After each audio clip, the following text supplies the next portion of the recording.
Děkuji za pozvání. Já jsem opravdu z kanceláře veřejného prostoru, takže moje role ve městě je samozřejmě jiná než role většiny z vás tady, ale společný dialog mezi námi, chápání těch věcí dohromady a pochopení toho, jak vlastně domy ve městě fungují, je klíčem ke společnému úspěchu.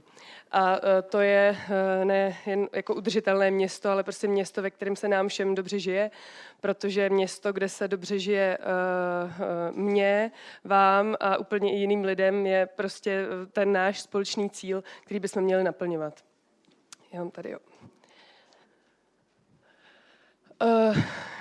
Já jsem, vzhledem k tomu, že biznis stavění budov je odvětví, které ovlivňuje město, a to znamená životy nás všech a společnost na desítky až stovky let, tak ta společenská zodpovědnost nás všech je opravdu obrovská. Není to jako když prostě jenom vymýšlíme mobil a inovujeme jeho designy a IT technologie, ale ty domy, prostě, které vymyslíme a postavíme, tam opravdu nějakou dobu budou a ten život ovlivňují. A já jsem se rozhodla, že ukážu právě příklady primárně na Rohanském ostrově, udělám si takovou procházku po Rohanském nábřeží, protože se vsadím, že většina z vás tam nechodí.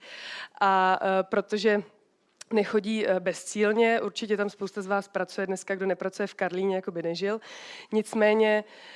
Nicméně, aby jsme začali rychle a pozitivně, tak jsem si včera nafotila ukázku jednoho domu, který z hlediska veřejného prostranství a té přátelskosti vůči městu, a teď si vůbec nebavíme o tom, jak ty domy vypadají, vlastně nehodnotím estetiku domů, tam mě jako architektku z kanceláře veřejného prostoru i mě osobně v podstatě nezajímá. To je vždycky jako v drtivé většině až na nějaké úplné extrémy, které se tady v Česku také objevují, otázka vkusu. Nicméně tento dům Drn, který všichni znáte, ten má i velmi dobré PR, ale to je věc, kterou my se v kanceláři veřejného prostoru rozhodně nenecháváme ovlivnit.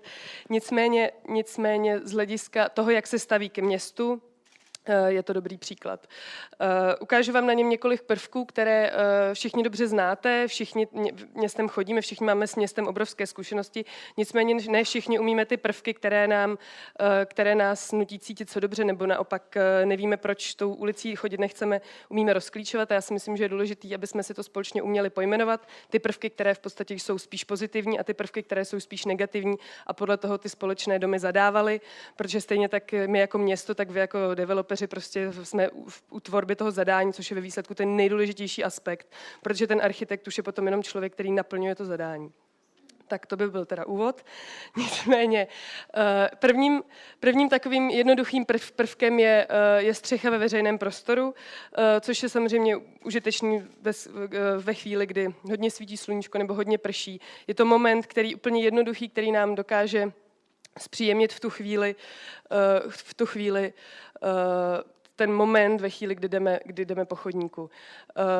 Dalším prvkem je vstup na fasádě, který je z ulice.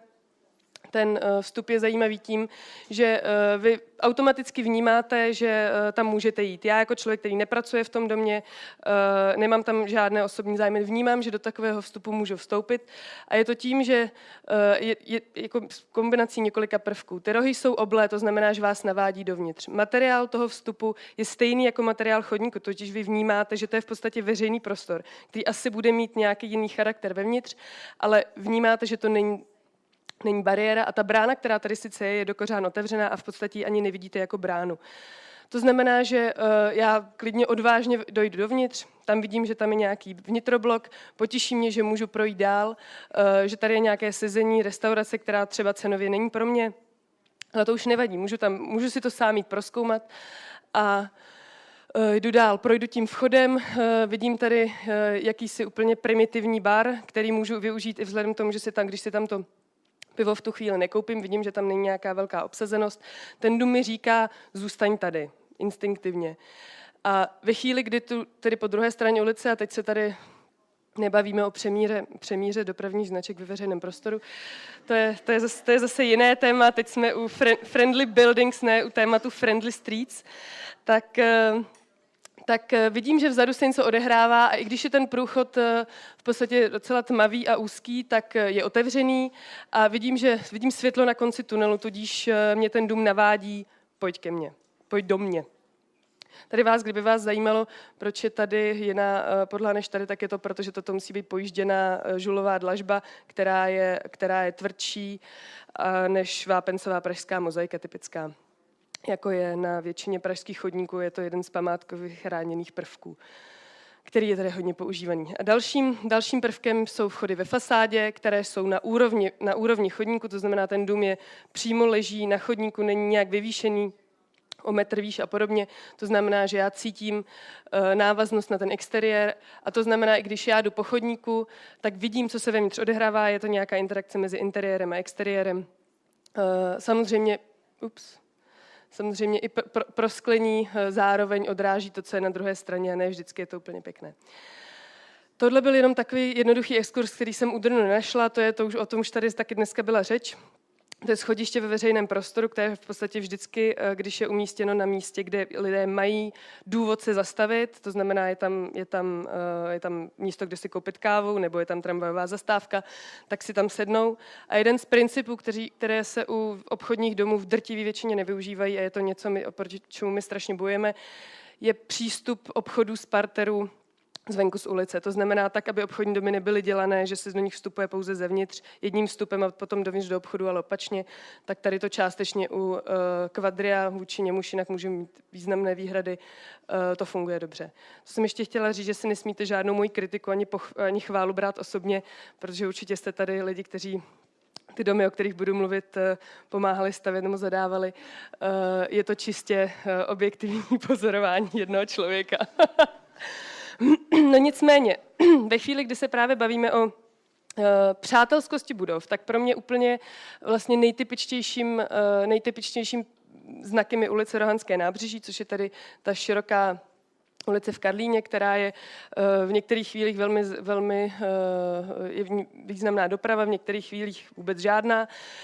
To, že na té ulici je málo přechodů, že tam je špatná příčná propojenost, to je všechno pravda, o tom se dneska bavit nebudeme, budeme se bavit o tom, jak ty domy se vztahují ke svému okolí a jestli jsou tím přátelské nebo nepřátelské. Mně na tom přijde, na tomhletom vlastně celém území dobrý to, že je to dobrý příklad v tom, že to je v podstatě nová architektura, i když první dům už byl taky postavený 2003, což je tedy docela dávno. A nicméně je tam vidět postupná změna trendu v tom, jak se ty budovy stavěly a jak se chovají ke svému okolí a to si teďka projdeme. Když jste natolik odvážní, že se dostanete na toto místo přes ty šílené peripety, já jsem dokonce šla z druhé strany, takže jsem přecházela tam, kde nebyl přechod. Tudy pak musíte jít teda zpátky. Když se ocitnete tady na tom rohu, tak ten dům vám říká jednu věc. Vy principiálně chcete jít po chodníku, chcete jít po té ulici, protože chcete jít prostě po ulici. Nemáte důvod jít v podstatě na ty zadní dvory směrem do parku. Nicméně tento dům, teď jsem zmatená, nevím, jestli chci jít tudy, protože už z dálky vidím, že ta fasáda vypadá takto a že mě tam nic zajímavého nečeká. V prvních 10 metrech vidím ještě sklem, vlastně jediným oknem v úrovni očí restauraci, nicméně pak se to začíná snižovat a většinu procházky podél toho domu jdu kolem této fasády a stále nevím, kudy do toho domu vstoupit. Jdu za roh, tam mě čeká cedule, potom, co vystoupám schody, vedlejší vchod a potom jdu dál a tady konečně potkávám, já bych řekla, že to je ten vedlejší, ale je to ten hlavní vchod do budovy. Když se vrátím tedy zpátky, říkám, to asi byla špatná cesta, takhle to není ten nejjednodušší způsob, jak se do toho domu dostat. Jdu po druhé straně, která mě přirozeně odsaď navádí, že bych měla jít tudy, protože už vidím, že jsou tam otevřené dveře, to je známka toho, že se tam může. Prosklená fasáda a podlaha vevnitř na úrovni terénu. Dál jdu a tady vidím, že jsou opravdu nějaká velká prosklená fasáda. Vnímám to jako hlavní vchod. Je zavřený, ale vidím, že tady je úplně stejná dlažba jako tady venku. To znamená, cítím, že tam můžu. Já, jelikož jsem drzý architekt, otevřu dveře a jdu dovnitř.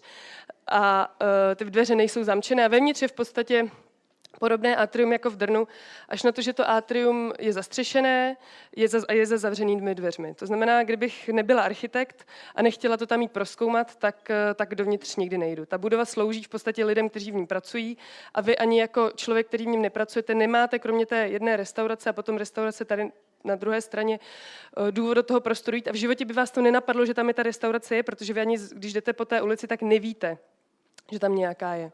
Nicméně vyjdete z toho hlavního vchodu ven tím atriem a vidíte další hlavní vchod naproti do budovy. A to je tedy hlavní vchod Nilehouseu. Ano, dva hlavní vstupy do těchto dvou obrovských budov vypadá takto a jsou umístěny tady a tady. Přičemž hlavní budova jde tudy. Hlavní ulice je tedy tato. A opět se odkazuje k tomu, že ten dům navrhujeme na to, že tam bude teďka stát 100 let a to, jak ta ulice, jaký provoz na té ulici bude za 10 let, nevíme, jaký tam bude za 20 let. No to už myslím, že všichni věříme tomu, že ta ulice v podstatě bude fungovat jinak, že ty chodníky se dají jednoduše rozšířit a podobně, ale ten dům se dá špatně a nákladně předělávat na to, aby byl přizpůsoben a choval se k té ulici jinak. Nicméně, když jdete do toho vchodu dál, tak tady opět vidíte, že ta dlažba je stejná. Nicméně, když se přiblížíte, tak už vidíte, že jsou tam jasné restrikce toho, co smíte a vevnitř nesmíte dělat. Opravdu jako není to veřejný prostor. Už to není ani poloveřejný prostor, je to významně polosoukromý prostor, opět jenom pro ty lidi, co tam pracují. Už se vnitř ani nesmí chodit, to znamená, že já to jenom projdu. Bože, už tam ani nejdu a jdu zpátky na hlavní ulici. A ta fasáda domu podél hlavní ulice vypadá takto. Tady je asi 1,5 metru široký chodník a v této fasádě už nenajdeme jediný otvor ve výšce očí. Ani okénko, kterým se mohli nahlídnout, co se vevnitř děje. Byť ty domy jsou vlastně teda z čistě estetického hlediska pro mě, jsou hezký, jsou z velmi kvalitních materiálů, je tam prostě použít drahý kámen, jsou to obrovsky drahé budovy. Nicméně jdu za roh a hledám vstup dál a na dalším rohu najdu tento chodník, který je ještě užší než ten předtím a schodiště, kterým teda předpokládám, že vstupuji do budovy. A podél toho schodiště už je prosklená fasáda vlastně po celých dvou stranách domu, nicméně ta fasáda je polepená neprůhlednými foliemi v podstatě z drtivé většiny ze všech stran. To není všechno, ten dům do sebe neintegruje vjezd do garáže jako ten oranžový předtím a ten vjezd do garáže je mezi těmi budovami v ulici, což už dnes třeba podle PSP nejde, pokud to není na úplnou jako šílenou výjimku. A tím pádem ta ulice v podstatě není žádnou ulicí, to vidíte, tady se nikdy nedá přejít, ta příčná konexe je úplně zničená a přitom by stačilo ten vjezd integrovat do fasády budovy, tak jak to známe všude jinde. Ten další dům už jeho nároží z jedné strany, z té boční strany vypadá takto, což takhle vypadaly víceméně ty ulice směrem do fasády směrem k hlavní ulici, ale do hlavní ulice se ten třetí dům v řadě začíná otáčet svým vchodem. Což je moment, který mě překvapuje, těší, protože už se začínám aspoň orientovat. Vím, kudy do toho domu mám vstoupit. Jdu dál, opět vidím princip použité stejné dlažby, nicméně ten prostor je velmi, tam už se opravdu i já cítím hodně nepatřičně, kor s tím velkým foťákem, ale když tím projdete, můžete být zase ven na druhé straně a vidíte skrz ten dům. To je prvek, který je hrozně zajímavý a zároveň pomáhá vám orientovat se v tom prostoru, protože vidíte, že konec toho domu, kde asi tak daleko je, co se tam odehrává. Nicméně tento dům nemá vůbec žádný živý parter, nejsou tam žádné prostory k pronájmu v parteru, vlastně většinou chodíte kolem této hezké fasády, která vypadá takto, v některých případech takto, kdy vidíte, což je docela vzrušující právě vidět z detailu pracovní místa kolegů. Jsem ráda, že já sedím najprve až ve 3. patře, to se mi nemůže stát, aby mě takhle někdo zblízka teda pozoroval. Nicméně to jsme byli u tady toho domu. Teďka přicházíme ke 4. domu, který je jako první, vidíte, neuzavřený a nemá zastřešené atrium. Jeho nároží vám v podstatě říká, tady by mohl být vchod, tady je nějaká je nějaká střecha. Nicméně nápis vám říká recepce River Diamond tam. To tam určitě nenakreslil ten architekt, který to kreslil. To tam je prostě udělané, protože lidi nevědí, kde je vchod. Protože ve chvíli, kdy jdete sem dál, tak zjistíte, že toto je vjezd do garáží, který má tu střížku. A vchod je uprostřed budovy, z hlavní ulice je uprostřed, což je docela logický, je úzký, nicméně ten dům není už tak, je tam primárně rezidenční funkce, to znamená, že vy nepotřebujete ten vchod nějak významně zdůrazňovat, ale funguje aspoň, že je na hlavní ulici, což je příjemné. Fasáda k hlavní ulici je stále velmi neprodyšná, nicméně tady už máme záblesk cedule na břehu Róny, což je vinárna, to už známe z jiných částí města. To znamená, že víme, že se dostáváme někam, kde se bude něco dít a opravdu za rohem je poprvé v tomto multimiliardové investici nacházíme prostor, který já umím číst, vnímám, že to je chodník, stromy, dům a že tady vzadu se odehrává něco, kam můžu jít a můžu si tam dát víno, což je obrovská úleva. A já můžu říct, se tomu smějete, ale já jsem asi před, 6 lety, když jsem poprvé do této čtvrti zabrouzdala, tak to bylo díky tomu, že jsem chtěla jít na břeh Róny na víno, na Výtoně bylo plno, tak jsem si udělala rezervaci v nové pobočce v Karlíně a hledala jsem to večer, byla tma a bylo to opravdu fascinující.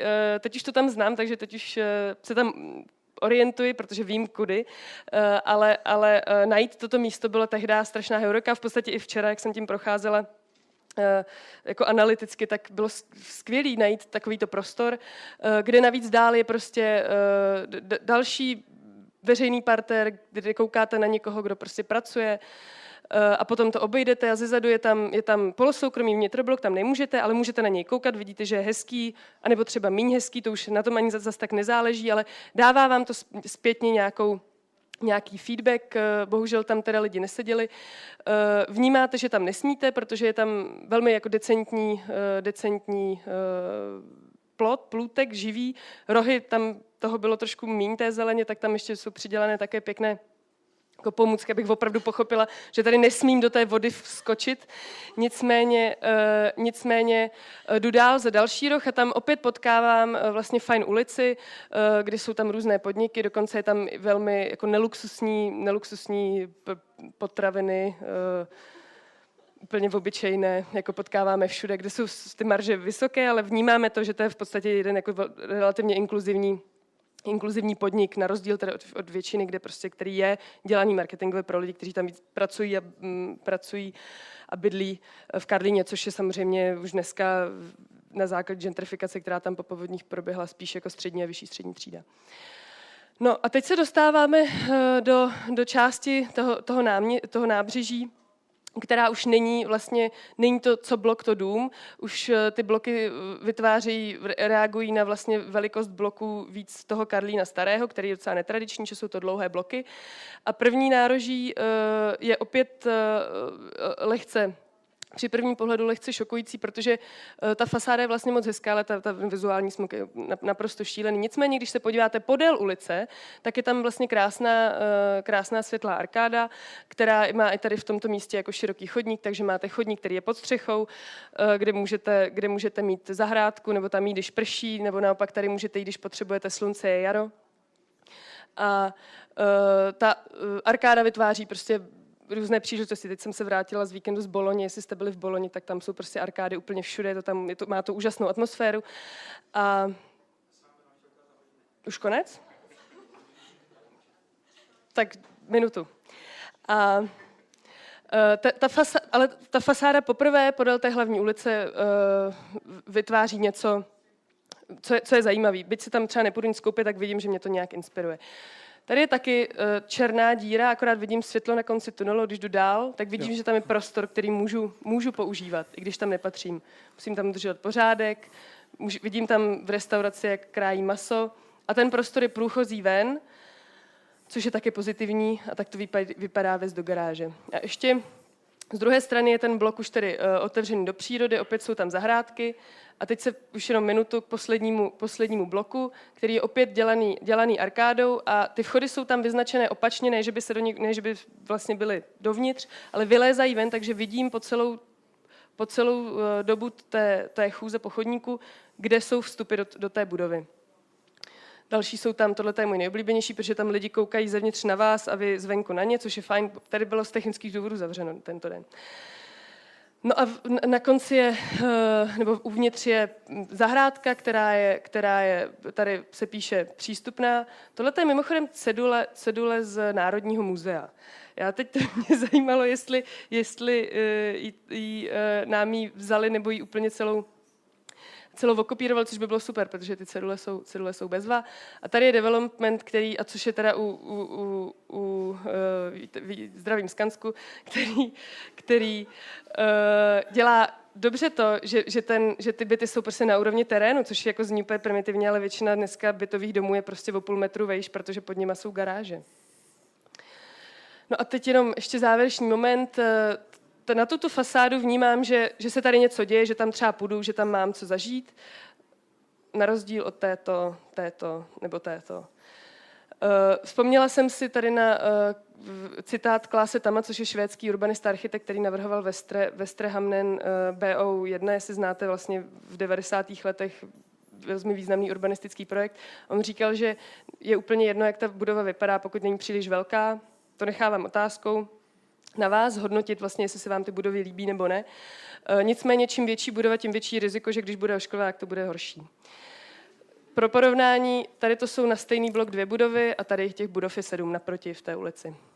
No a na druhé straně je ve staré teda karlínské zástavbě nový podnik, kde jsem ještě nebyla, ale když jsem tam šla, malá otevřená branka s nápisem Pojďte na pivo, což si myslím, že je úplně jako vrchol přátelskosti budovy. Děkuji za pozornost.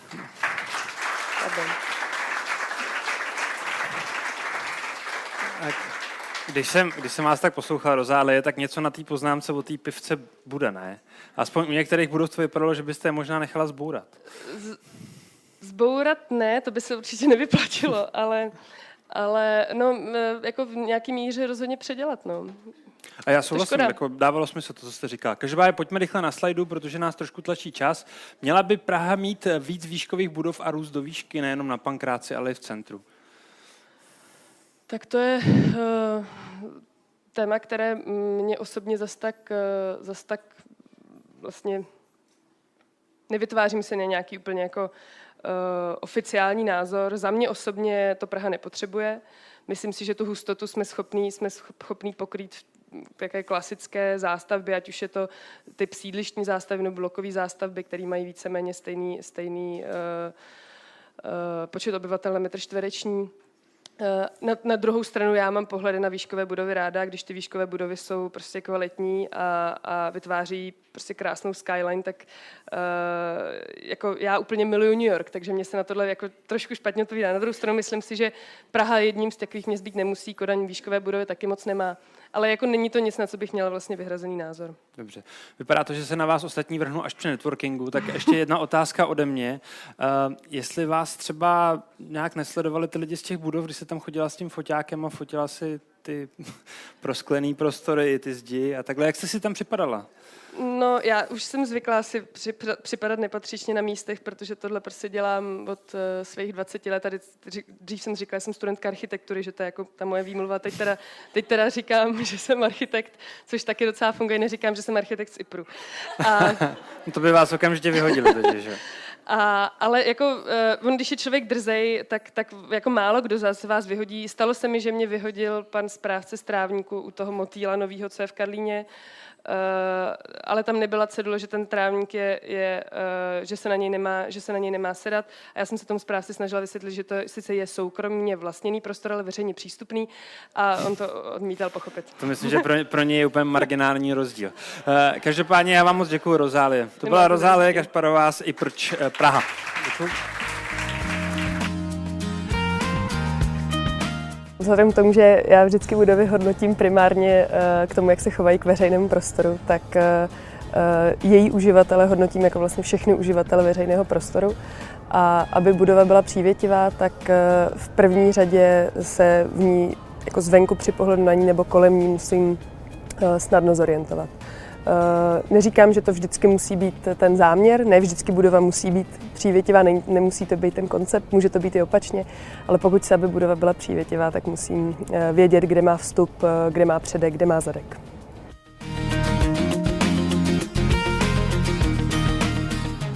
Samozřejmě ten kontakt mezi interiérem a exteriérem je něco, co budova může vytvářet od 0 až do 100%, buď tím, že opravdu je úplně otevřená v tom parteru, nebo tím, že má fasádu, která je perforovaná, prosklená, vidím, co se vevnitř děje, je tam hodně vstupů, nebo naopak je to jenom čistě zeď a nijak nekomunikuje s tím okolím. I to může být buď umělecký nebo koncepční záměr té budovy, může to být budova muzea, která vytváří v podstatě sochu v tom veřejném prostoru, pak je to taky v pořádku, takže v první řadě se vždycky musíme ptát po tom smyslu, je hrozně těžké něco zobecňovat, ale to, že abych i v podstatě z dálky poznala nebo z nějaké vzdálenosti, co je to přibližně za budovu, jestli je to budova veřejně významná, to znamená radnice, muzeum, nemocnice, abych mohla rozklíčovat tu základní funkci, tak to je rozhodně jeden atribut, který by ty budovy měly být.